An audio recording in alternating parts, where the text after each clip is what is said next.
Avui visitem una de les joies més singulars de la nostra memòria històrica recent. El Castell de Fels. El recinte fortificat de la ciutat de Castelldefels va ser utilitzat durant la Guerra Civil com a centre d'instrucció de l'Exèrcit de la República. Els primers mesos de 1938, la principal base dels brigadistes internacionals, que es trobava a Albacete, es trasllada a Barcelona. Aquest fet obliga també a traslladar els presos reclosos en aquella zona i acollir uns 265 detinguts al castell.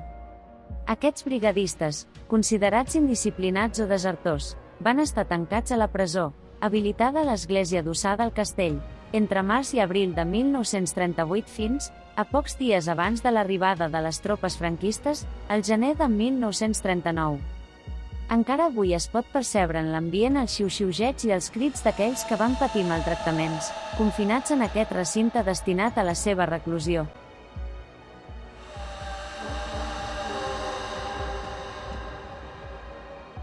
És possible visualitzar les empremtes deixades pels presos durant aquell període, el seu pas per la presó.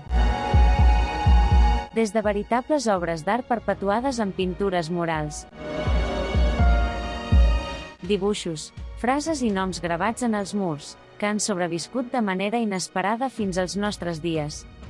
Aquestes manifestacions s'han convertit en una fita destacada de la nostra memòria històrica més propera i menys coneguda.